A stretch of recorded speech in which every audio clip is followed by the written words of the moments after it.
Hello everybody. Today we're going to be doing another Letterbox episode. Another Kickstarter one to be more specific. Don't worry, Letterbox won't just be Kickstarter projects. It's going to be a large collection of other stuff related to social media stuff and all that kind of stuff. It's kind of like the news, but cringier, and kind of like iDubbbz Kickstarter crap combined together with just the absolute idiocy of what this world has to represent itself. Woo! Alright, what we got here is a project called Coinage. Now, I came across this about the same time as I did my first Letterbox episode on that FTP thing, which I never want to talk about again. Great project, by the way. I sure hope it's doing pretty good. I haven't checked on it.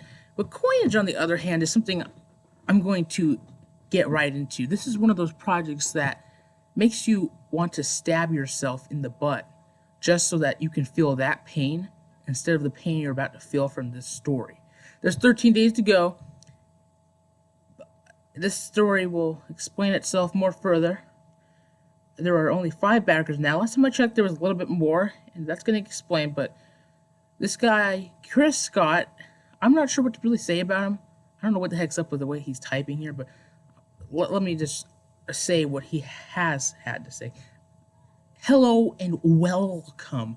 My name is Chris Scott, and I present to you a beer drinking game like no other. Coinage.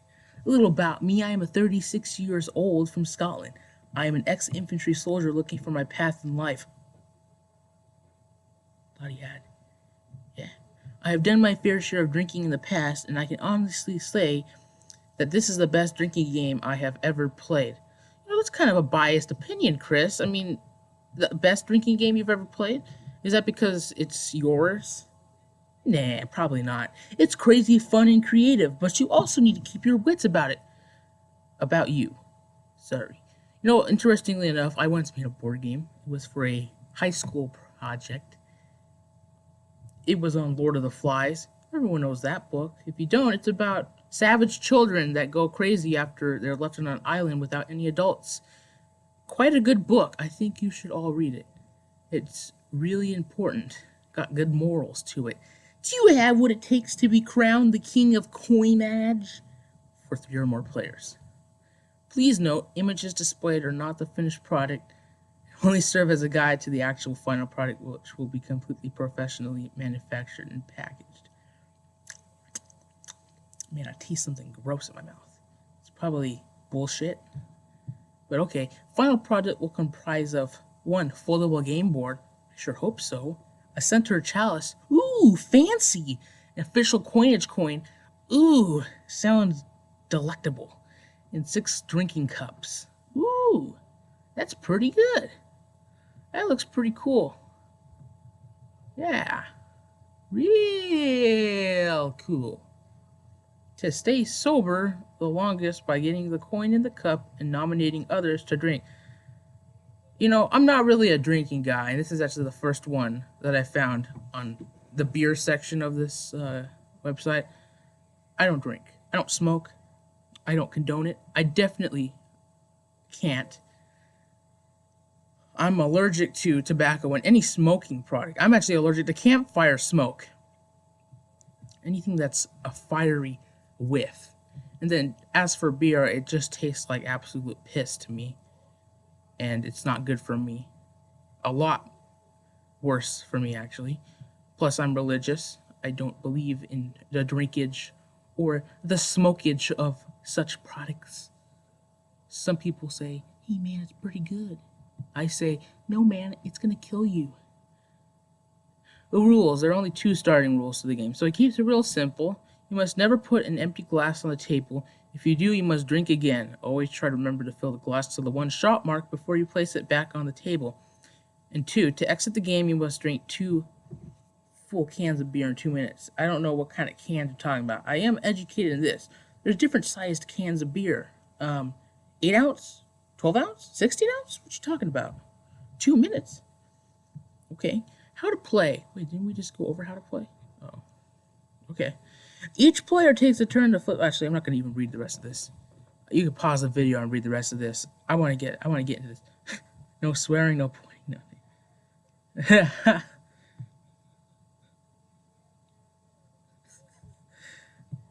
What kind of game is this? You would think that as a drinking game, swearing would be at least one of the rules that are able to be, kind of brushed across. But I guess that's something you can add in. I suppose this is what he's trying to get at. I did skip the rest, but now I just realized he's saying that as you go further into the game, the first two basic rules, after the game goes through, you start to add more rules to the game. But what kind of sicko is going to do no swearing? That's kind of torture, isn't it? I guess that's an interesting idea, but even I would agree that that's probably the worst type of rule to add into a game, especially a game for drinking. Okay, blah blah blah. Make it for can't even go to the toilet. Imagine that. Imagine your friend pissing on the carpet. That would sure suck. Stand up, performer. Make sure you have plenty of beer. Oh yeah, I'll bring a whole keg. Cost me about $100. There's a coin under the cup. Enters the cup. It bounces out. Okay. See, this game's starting to get more complicated now. Almost about as complicated as a lot of those like strategy games that you can find, like ones with the little markers and tokens and all that stuff you put around the board, like Pandemic and stuff like that. It gets real complicated even though it's supposed to be real simple. Except this is with beer. And thinking about this, you think someone that's drunk as shit is going to be able to coherently be able to even play the game at a certain point. They're probably going to forget half the rules. It's a cool idea, but we'll get to this in just a second, why it's not such a cool idea. Yeah, at this point, you get the gist of it. Percentage of all final product sales will go towards the UK Veterans Charity. I see that along with another one I looked at, which was a soap Kickstarter, which actually was another veteran supported thing. They also said some of the money would go to charity. I'm starting to get a strange vibe here with Kickstarter. I'm not saying that this is a scam or anything like that. Absolutely not. But it's just a very common theme to do charities for this stuff when it just doesn't seem like a logical thing. If you're trying to do a Kickstarter, you want to get all the money to yourself to use for the product. If I was supporting a project, which I hope to get into later, I would like them to use all that money for the project. None of it should go to a charity just yet. I think you should wait until you get money built up from people buying your product after it's gone out from shelves. It seems kind of ridiculous to do that. Risks and challenges, this is probably my favorite part. I am currently in the process of working with manufacturers of this game. Do not see any problems regarding finishing on schedule. Oh yeah, nothing, no problem at all, except for the fact that you got 13 days left to go and only have 6 American dollaroonies out of a 22,000 euro goal. Now, here's where things start getting real sketchy. Nothing scammy, just real weird. When we go into the comments page, and holy crap, there are a lot of comments. We're going to go through this real slowly. Berry cake. Okay, had to look twice here. It's 200 euro for the game, and then another 300 for a t-shirt. What's it made from? Pure gold thread? You can't call something free if you're taking money for it. Look, I'm sure you're a nice guy, but this is crazy. No one is going to chuck that kind of money at you, especially as it just looks like a cup to throw coins in. Barry, you're right. If the guy that made the FTP had made this, I would probably disagree with you. But in this case, this project is absolute diarrhea in a cup, because I think that's what this game should be. Who can take the biggest diarrhea dump into a cup? Whoever gets the most full up, they win. Hello, Barry. Thank you for your feedback. And yes, you're right.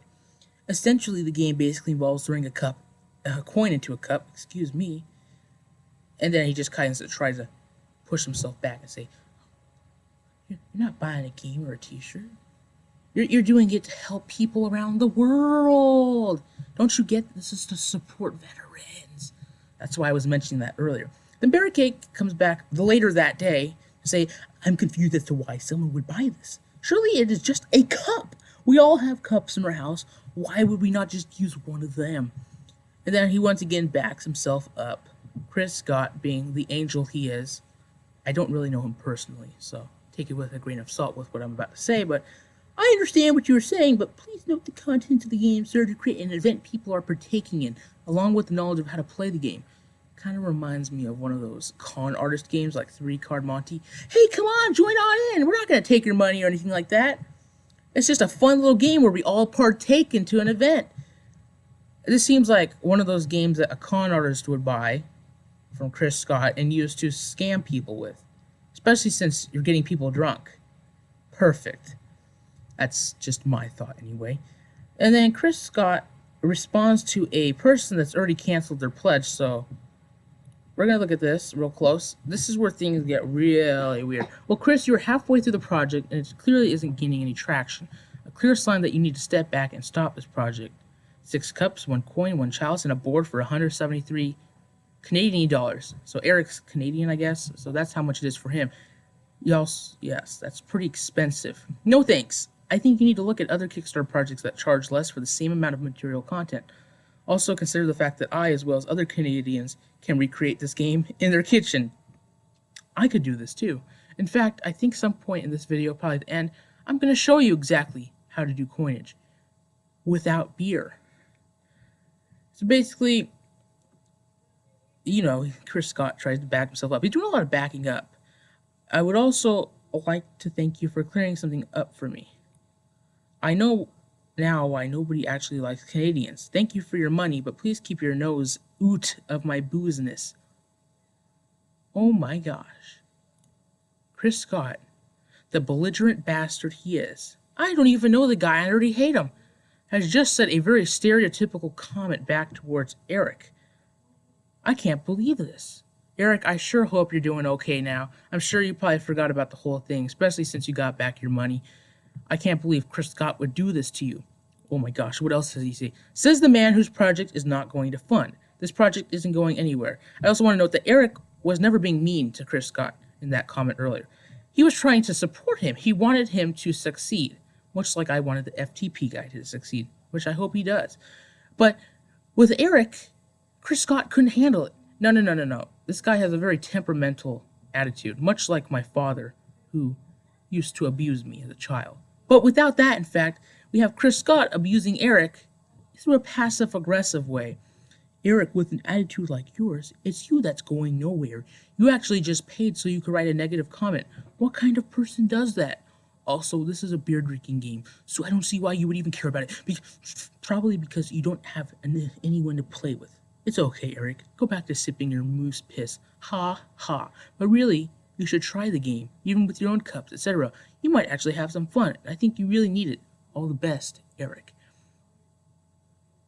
A moment of silence for Eric, for he just got burned by Chris Scott. If I could shed a tear for him, I would, because I'm very hurt by this as well. I may not be Canadian, but I love moose. I love moose! I would never force someone to drink moose piss. You dirty son of a bitch. Who do you think you are? You think you're some kind of god on Kickstarter. So then we have Barry Cake come back from way earlier, just because he can, because he donated money. Throwing insults at backers in entire countries is not a good look. Yes, you've got some negative comments, but react in a professional way if you're serious about being a success. Reacting the way you have is just going to turn people off supporting you, especially if they're Canadian. Now, Barry Cake makes a very good point, which I made earlier. This Chris Scott guy has just made a mockery of himself. Hello again, Barry. To be perfectly honest, I do not need your life coaching skills. You would appreciate it if you took your baller back and let me do it. And then it just goes on. This guy is very butthurt. And then we finally get the biggest goddamn reveal ever. Jean-Philippe Tremblay, just 4 hours ago from making this video, responds, "Are you friend with Daniel Perez?" Now, Daniel Perez is a very interesting story that's been going around recently. I don't want to put too many links because a lot of it's very controversial right now. But I'm going to just very, very shortly and very quietly say, because I feel like I should make my own episode on it too, if no one else does yet. But basically, Daniel Perez is a guy that basically tried to make a Game of Thrones card game. It was doing okay for a while. People had negative stuff to talk about. And then suddenly a stream of him playing a game goes out, and in it he abuses children, and there's a bunch of other stuff. I think what best could be, I'm not going to put the links for this, just look up online Daniel Perez on YouTube and stuff like that, and you'll find out what I'm talking about. But the reason why this John Philip Tremblay guy notes that is because Chris Scott is starting to act much like Daniel Perez's very psychotic but passive-aggressive way. Now, Chris Scott, I don't know much about him. I don't know if he has children, so I don't know whether this is connecting him with a child abuser who's trying to make a quick buck out of something that should be left to professionals. But Chris Scott has already made himself look like a fool, and I hope he actually comments on my video if he ever finds it. I'm kind of new to the YouTube platform. So then from this point on, things start to get back to sort of a professional way. I guess these people are still negative. Mr. M, pretty good guy. And then he says, there's no surprise you won't find. And finally, just 2 hours ago, he comes back at him and says, hey man, you're not going to be able to do this with the time you have left. In fact, you've lost money because of what you've done. So the whole thing about this, and there's a moral to the story, obviously, being don't be a douchebag because you look like you're the big shot around here, because you're not. It's really sad, actually. I want to throw this out real quick because it's kind of going to be kind of a big thing that's going to be going on with this series about talking about people and how they've affected others. Because guess what? The entire world is my freaking litter box. So this has been the Litter Box Kickstarter Part 2 of Coinage. This has been Chocolate Cat Gameplay. I sure hope all of you have a good day, night, whatever. Anyway, see you all later.